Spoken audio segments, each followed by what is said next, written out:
잘 오셨습니다.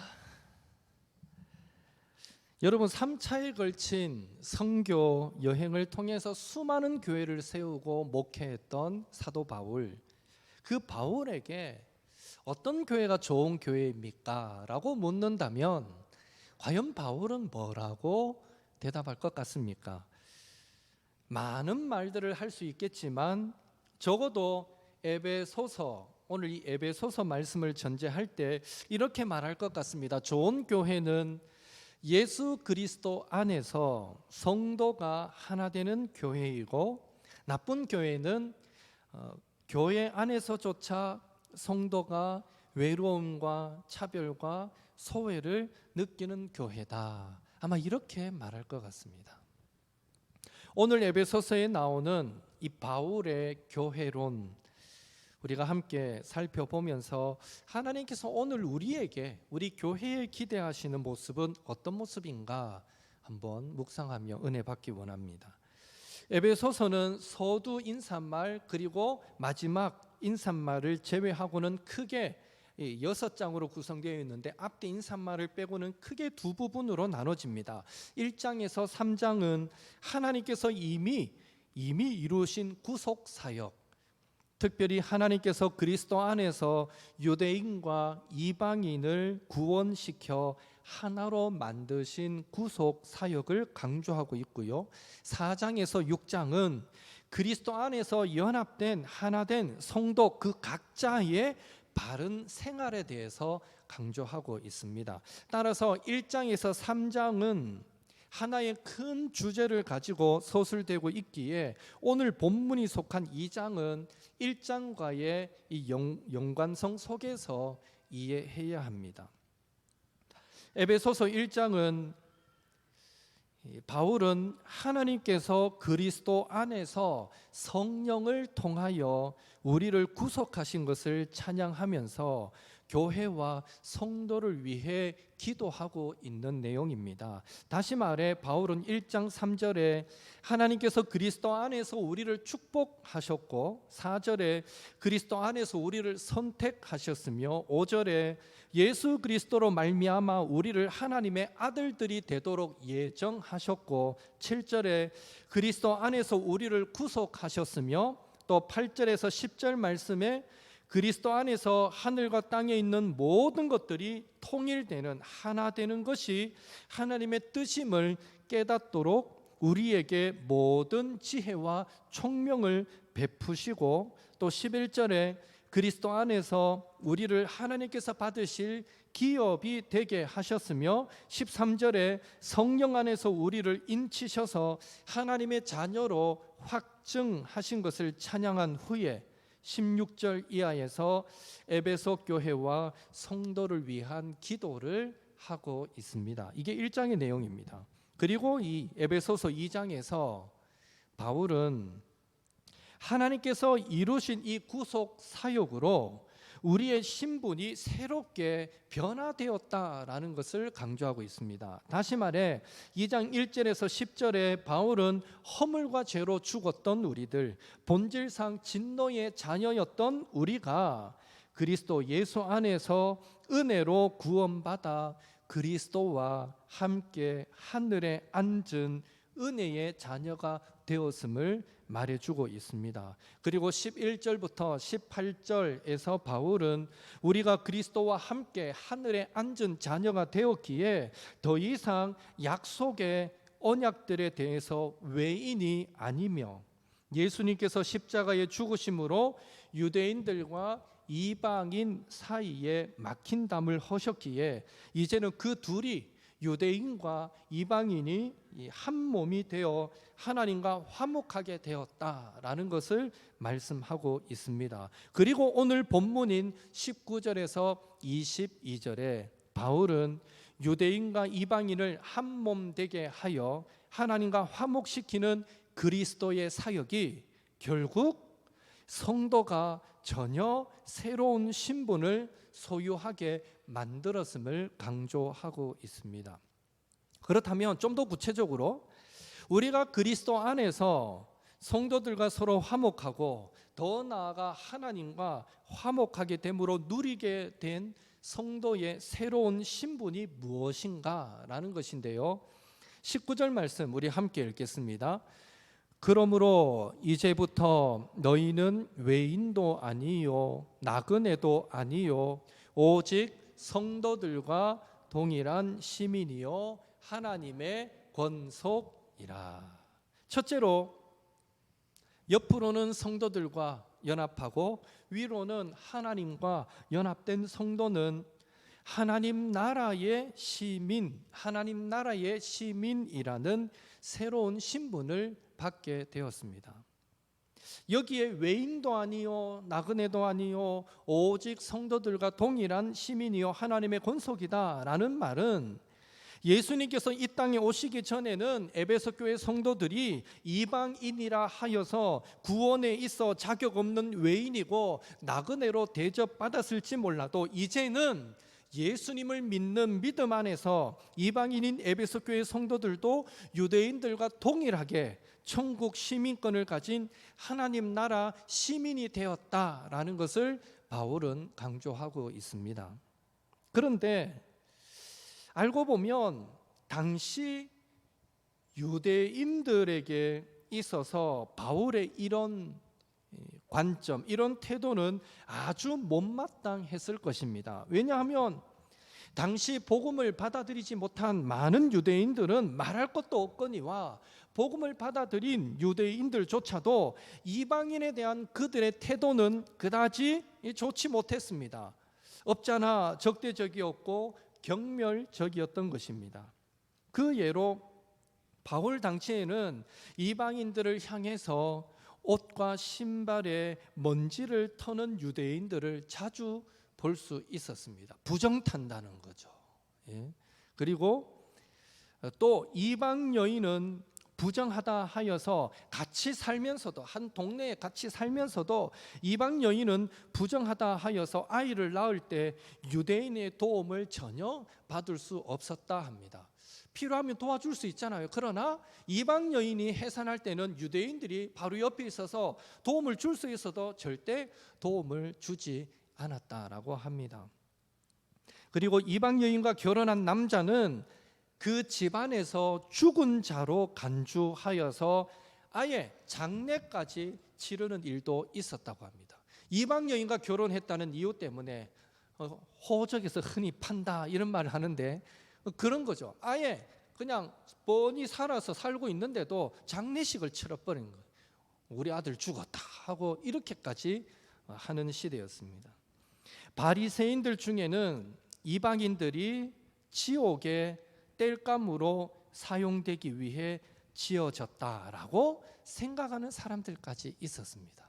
참 심하다, 맞죠? 지옥의 땔감이다.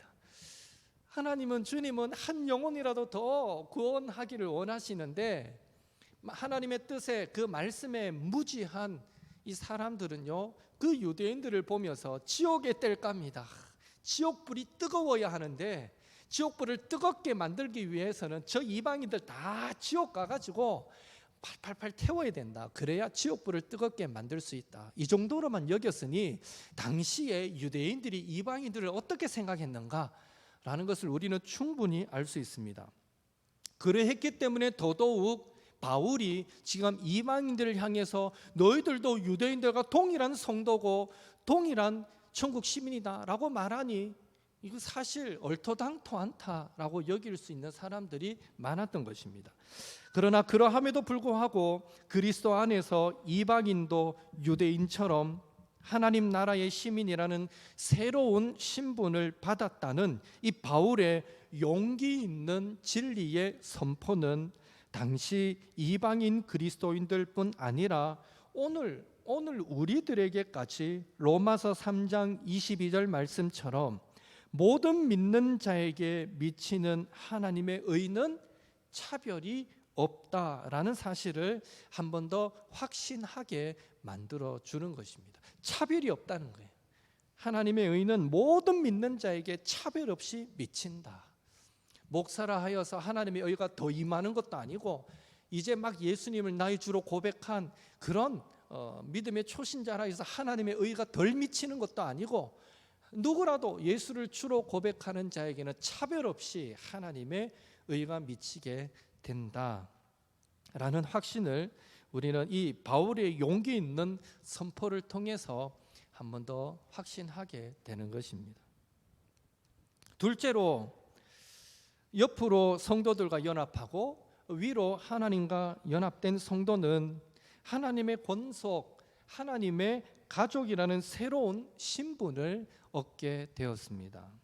19절에 하나님의 권속이라는 표현 역시 유대인들이 과거에 하나님으로부터 택함받은 아브라함의 혈통적 후손임을 자랑할 때 우리는 하나님의 권속이다라는 말을 즐겨 사용했던 말임을 생각할 때에 바울이 유대인들이 스스로 우리는 아브라함의 후손이야, 우리는 하나님의 가족이고 권속이야 라고 말할 때 사용하던 이 표현을 이방인 그리스도인에게 사용하고 있다라는 사실에서 우리는 예수 그리스도의 구속 사역으로 인해서 유대인이든 헬라인이든 간에 예수님을 믿는 모든 자들이 육체적인 혈통을 뛰어넘어 하나님을 아버지로 모시는 하나님의 가족이 되었다라는 공통점을 가지고 있다는 점에서 그리스도 예수 안에서는 더 이상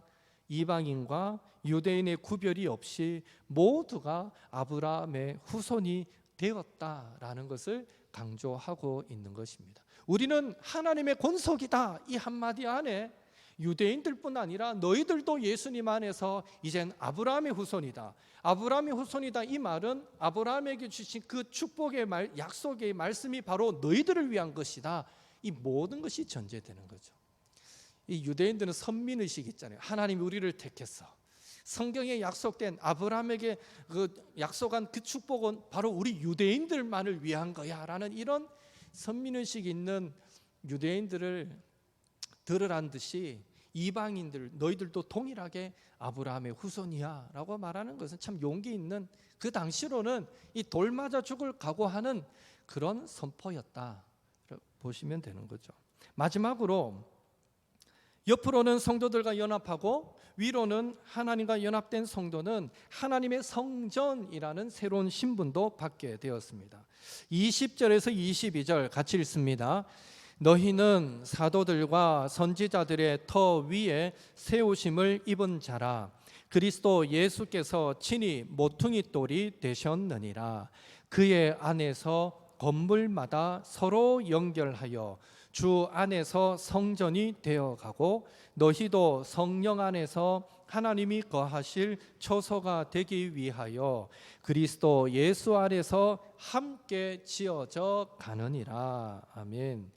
여기 사도들과 선지자들의 터라는 말은 곧 예수 그리스도와 하나님의 완성된 계시인 복음, 즉 사도들과 선지자들이 전했던 그 복음을 의미합니다. 그리고 모퉁이 돌은요, 건물의 벽과 벽이 이 만나는 지점, 그 지점에 세워 건물의 기초를 삼을 뿐 아니라 또 건물 주인, 고대 근동 지역에서는 이 건물 주인이 바로 그 모퉁이 돌에다가 이 집은 내 집이야 라는 의미에서 자신의 이름을 새겨 소유를 표시했던 것이 모퉁이 돌임을 전제할 때에 예수님께서 모퉁이 돌이 되셨다라는 것은 예수님께서 유대인이라는 벽과 이방인이라는 벽을 서로 연결하여서 하나의 이 교회로 만드시는 교회의 머리가 되시고 중심이 되시고 기초가 되시고 주인이 되신다라는 의미가 모퉁이 돌이다라는 의미 안에 담겨 있습니다. 그리고 21절에 성전이 되어 간다, 22절에 함께 지어져 간다라는 이 모든 동사가 현재 시제로 되어 있습니다. 이 말은 교회가 완성을 향해서 계속해서 이 건축 중에 있다, 세워져 가고 있다라는 것을 의미하고요. 특히 함께 지어져 간다라는 이 동사가 현재형이지만 수동태로 되어 있습니다. 이는 성도가 성전으로 지어져 가는 것이 수동태예요. 자기 힘으로 되는 것이 아니라 그렇게 지어져 가진다는 거예요. 물론 성령을 통해 하나님의 은혜로 예수님의 그 능력으로 이렇게 교회로 세워져 간다라는 것을 강조하고 있습니다. 그리고 22절을 헬라어 원문으로 보면 한글 성경과는 반대로 한글 성경은 22절에 보면 너희도 성령 안에서가 먼저 나오고 그리스도 예수 안에서는 끝부분에 나오는데, 원문을 보면 이 그리스도 예수 안에서로 시작하고 있습니다. 첫 시작이 그리스도 예수 안에서로 시작하고 있고, 그 22절 마지막이 성령 안에서로 끝마쳐지고 있습니다. 이런 원문의 어순은, 이 원문의 어순이 강조하는 것은 성도가 연합하여 거룩한 성전이 되는 일은 예수님을 영접함으로 예수 그리스도 안에서 시작되는 것이고, 그리고 성령을 의지함으로 계속해서 이루어져 가고 마침내 완성되게 된다라는 것을 의도적으로 또 한 구절 속에 표현하고 있는 것입니다. 그렇다면 이제 오늘 우리 본문을 쭉 살펴보았는데요, 오늘 본문이 우리에게 주는 교훈이 있다면 무엇이겠습니까? 첫째로 우리는 옥토교회가 예수님 안에서 하나 된 믿음의 공동체임을 확신하고 힘써 지켜가야 한다라는 것입니다. 다시 말해 우리도 예수님을 믿는다는 이유로 그리스도 안에서 차별 없는 구원을 받았으니 예수님 안에서 모든 성도와 혈통을 뛰어넘어 영적으로 예수님의 피가 우리 안에 흐르는 믿음의 한 가족이 되었음을 우리도 믿고 그 하나됨을 힘써 지켜가야 한다라는 것입니다. 그렇다면 우리는 옥토교회의 하나됨을 어떻게 지켜갈 수 있겠습니까? 가장 좋은 방법은요, 날마다 예수님의 마음을 품고 날마다 예수님의 그 삶을 닮아가는 것입니다. 여러분, 우리 예수님은 어떤 분이십니까? 잘 아시는 대로 그분은 하나님과 동등한 분이시지만 동등됨을 취할 것으로 여기지 않으시고 자기를 비워서 종의 형체를 가지시고 사람들과 같이 되셨으며 자기를 낮추시고 심지어 죽기까지 복종하셔서 십자가를 지신 분이십니다. 따라서 우리도 예수님을 본받아서 아무 일에든지 겸손한 마음으로 자신을 낮추고 이름도 없이 빚도 없이 주님을 기쁨으로 섬기며 날마다 자기 십자가를 지고 주님을 따르는 자들이 되어야 하는 것입니다. 바로 그것이 옥토교회의 하나됨을 힘써 지켜가는 구체적인 하나의 방법이 됩니다. 또한 예수님은 병든 자도 고치시고 줄인 자도 먹이시고 외로운 자를 또 친구가 되어 주시고 무지한 자를 일깨워 주시고 소외된 자와 함께 해 주셨고, 자신을 필요로 하는 이들이 있는 곳이라면 어디든지 예수님은 마다하지 않고 찾아가셨습니다. 한마디로 예수님의 일생은 우리 같은 죄인들을 돌보셨던 생애였다 라고 말할 수 있습니다. 따라서 우리도 예수님을 본받아서 자기를 돌아볼 뿐더러 다른 사람들까지 돌아보는 이런 경건을 소유해야 하고, 연약한 성도들을 정성껏 우리는 마다하지 않고 돌봐 주어야만 하는 것입니다. 군대에서 훈련 중에 낙오자가 한 명 생기면 그 소대는 전체가 낙오한 것으로 여기기 때문에, 요즘은 뭐 이래 군사훈련이나 뭐 방법이 바뀌었는지는 모르겠지만 적어도 제가 군생활 할 때는 그랬어요. 도대체 훈련이 뭐라고? 제가 훈련 뛰다가 통일훈련이라고 전방에서는 몇 년에 한 번씩 하는 큰 훈련이었는데, 이게 이제 고가표가 올라가죠. 장교들은 이 훈련을 잘 해야 점수를 받으니까 이게 열심히 한다고 목숨 걸고 훈련을 뛰어요. 그런데 이제 막 이 산을 넘어가다가 발이 미끌려서 탁 넘어졌는데 이 무릎이 땅에 탁 찍히면서 이 땅에 있는 돌멩이가 여러 있었는데 거기에 딱 찍히면서 이 무릎이 찢어졌어요. 제가 그 정도 되면 옷도 찢어지고 무릎도 찢어지고, 그러면 이제 소대장이 보더니 막 상태가 안 좋거든요, 제 상태가. 그러면 이제 중대장을 불러서 중대장님 와 보셔야 되겠습니다. 딱 와가 이래 보는데 딱 말 안 하고 5초 동안 딱 지켜보더라고요. 이렇게 봐요. 고민했겠죠, 순간. 이걸 어떡하지? 고민했겠죠.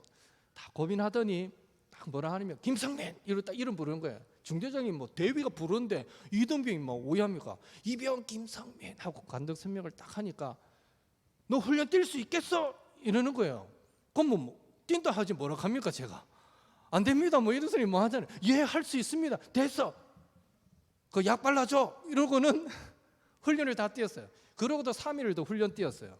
그런 사이 뭐 밖에서 텐트 치고 생활하니까 잘 못 씻고 이래서 막 발이 골마가 그 부위가 골마가 자대 돌아가서는 한 달을 탱탱 부어가 무릎 굽히지도 못하고 펴지도 못하고 정말 애먹었던.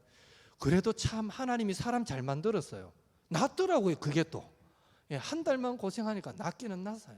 물론 지금 흉터는 남아있지만 한 사람이 낙오되면 아무래도 이 소대가 낙오된 것처럼 그런 인식이 있기 때문에 정말 생명을 다해서 전우가 낙오되지 않도록 필요하다면 이 군낭도 들어주고 필요하다면 총도 들어주고 필요하다면 당겨주고 밀어주고 그렇게 하면서 이 훈련에 임하는 것처럼 우리도 교회 안에서 어떤 이유로든지 믿음의 낙오자가 생기지 않도록 우리는 서로를 돌아보고 그리스도 예수의 마음으로 우리는 섬겨야만 하는 것입니다. 왜 가파른 암벽을 타고 올라가는 사람들이 같은 밧줄에 몸을 함께 묶고 올라가겠습니까? 여러분 암벽 등반하는 거 간혹 TV를 통해 보셨겠지만 먼저 한 사람이 이래 올라가면서 줄을 이래 계속 묶으면 그 줄 따라 뒤에서 또 올라가거든요. 이 줄에 같이 이래 묶어서 올라가는데 왜 그럴까 생각해 봤는데 찾아보니까 혹 그 일행 중 한 사람이 암벽을 등반하다가 발을 헛디뎌서 떨어지더라도 다른 사람들과 같은 밧줄에 묶여 있으면 훨씬 더 자신의 생명을 보존할 확률이 높다고 합니다. 오히려 그게 더 안전하다 그러네요. 더 튼튼하게 붙잡아 주게 되니까요. 그런 의미에서 그리스도 예수 안에서 우리가 하나가 되고 믿음의 한 가족이 된다라는 것은 자신을 포함하여 교회 구성원들 모두를 사탄의 공격으로부터 수많은 유혹과 시험으로부터 보호하는 최선의 방법이 된다라는 사실을 우리는 잊지 말아야 되는 것입니다. 아무쪼록 그리스도 예수의 마음을 품고 예수님의 삶을 닮아가심으로 우리 옥토교회를 한 피 바다 한 몸 이룬 아름다운 믿음의 가족 공동체로 만들어 가시는 저와 여러분이 될 수 있기를 예수님의 이름으로 축복합니다. 우리가 예수님을 닮아갈 수 있다면, 예수님의 마음을 품을 수만 있다면 우리 옥토교회 하나 되는 것 아무 문제 되지 않을 것입니다. 둘째로 우리는 예수님 위에, 말씀 위에 세워진 믿음의 공동체가 되어야 합니다. 우리는 예수님을 주인으로 고백하는 신앙 공동체이며 사도들과 선지자들이 전했던 하나님의 말씀, 즉 복음 위에 세워진 신앙 공동체입니다. 이 말은 결국 예수님만이, 하나님의 말씀만이 교회의, 성도의 유일한 기초, 기반이 되어야 한다라는 의미입니다. 따라서 교회는 어떤 리더십이 있는 한두 사람이나 전통이나 역사나 재정이 기반이 되어서는 안 되고, 또 건물이 크다거나 교인 수가 많다거나 이러한 것들을 교회의 기반으로 생각해서도 안 되며, 교회는 오직 예수님만이, 하나님의 말씀만이 우리의 기초가 됩니다라는 이 고백을 놓치지 말아야 하는 것입니다. 왜냐하면 그 어떤 것도 예수님을 대신할 수 없고 그 무엇도 하나님의 말씀을 대신할 수 없기 때문입니다. 세계적으로 유명한 건축물 중에 이탈리아에 있는 피사의 사탑, 여러분 한 번씩 가보신 분들도 계실 거고 사진으로 보신 분도 계실 텐데요. 아시다시피 그 탑은 이 기반이 약한 곳에 세워져 있어서 현재 5.5도 정도 기울어져 붕괴의 위험이 있는 상태입니다. 이처럼 기초를 잘 닦는, 하기야 그거는 기울어서 유명해지긴 했지만 건물을 사용한다라는 이런 실용적인 면에서는 이 기초를 잘 닦는 일은 건축에 있어서 얼마나 중요한 일인지 모릅니다. 몇 달 전인가요? 중국에서 아파트 공사하다가 공사 중에 무너졌던 게 해외 토픽으로 소개된 걸 보았는데, 기초가 약하면 그런 어처구니 없는 일들도 일어날 수밖에 없는 거죠. 마찬가지로 만약 예수님이 아니라 다른 것이 교회의 기초가 되고 기반이 되기 시작하면 교회는 그때부터 변질되고 영적으로 약해져서 기울어질 수밖에 없는 것입니다. 오직 예수 그리스도와 주님의 말씀인 성경이 교회의 기초가 될 때 우리 교회는 언제나 힘있고 바른 교회로 자라가게 될 줄로 믿습니다. 그런 의미에서 매사에 저와 여러분은 예수님이라면 어떻게 하실까 묵상하시면서 이 베드로전서 4장 11절 말씀처럼 우리가 말할 때에도 하나님이 말씀하시는 것처럼 말하고, 봉사할 때에도 하나님께서 공급하시는, 내 힘으로 한다가 아니라 하나님께서 공급하시는 힘으로 하는 것처럼 그렇게 순종함으로 결국 우리의 삶이 누가 보더라도 범사에 예수님의 통치와 다스림 위에 세워지는 삶, 철저히 하나님의 말씀에 순종하여 살아가는 삶, 모퉁이 돌이 대신 예수님 위에서 하나님께 영광 돌리는 삶이 될 수 있기를 예수님의 이름으로 축복합니다. 마지막으로 우리는 성령님의 도움으로 세워가는 믿음의 공동체가 되어야 합니다. 22절을 통해 우리가 살펴보았듯이 하나님의 처소인 교회는 예수 그리스도의 터 위에서 시작하여 성령 안에서 성령의 능력으로 아름답게 건축되어져 갑니다. 다시 말해 교회는 예수님 안에 존재하며 성령의 능력으로만 제 기능을 발휘하는 아름다운 공동체가 될 수 있는 것입니다. 또한 이를 성도 개개인에게 적용한다면 하나님의 성전인 성도는 예수님 안에서만 구원받은 하나님의 자녀로 존재할 수 있고, 더불어 성령의 능력으로만 어두운 이 세상을 밝히는 아름답고 능력 있는 성도로 날마다 성화되어져 갈 수 있다라는 것입니다. 구원은 예수 그리스도로 우리에게 주어졌다면 우리가 그리스도인으로서 이 땅에 빛과 소금이 되어 살아가는 것은 성령의 능력으로 가능하다라는 것이죠. 그러므로 교회와 성도에게는 어떤 개성과 열정과 재능에 앞서서 성령님의 도우심이 절대적으로 필요합니다. 왜냐하면 성령님께서 충만하게 역사하실 때 제각기 다른 사람들이 그리스도 예수를 중심으로 같은 마음을 품고 같은 생각으로 하나가 되어 각자의 재능으로 하나님의 뜻을 이루고 성취하는 아름다운 교회, 아름다운 성도가 될 수 있기 때문입니다. 여러분, 10대면 10대, 100대면 100대 많은 피아노를 정확하게 똑같은 소리로 조율하는 방법이 무엇이겠습니까? 아무리 이 듣는 이 청각 듣는 실력이 좋다 해도 100대를 피아노 한 대 한 대 두들겨 가면서 이래 맞추고 이래 맞추다 보면 분명 마지막에 가서는 피아노 소리가 다 달라지게 될 것입니다. 사람의 이 듣는 능력으로는 사실 불가능한 거죠.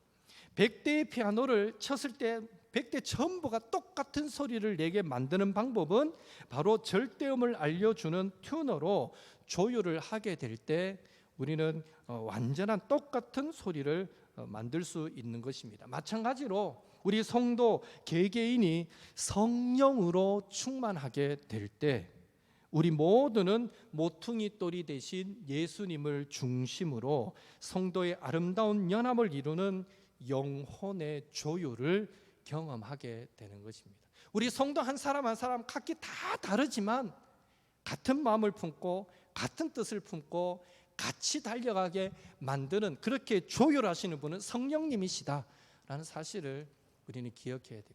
그래서 우리는 늘 성령 충만을 사모해야 하는 것이죠.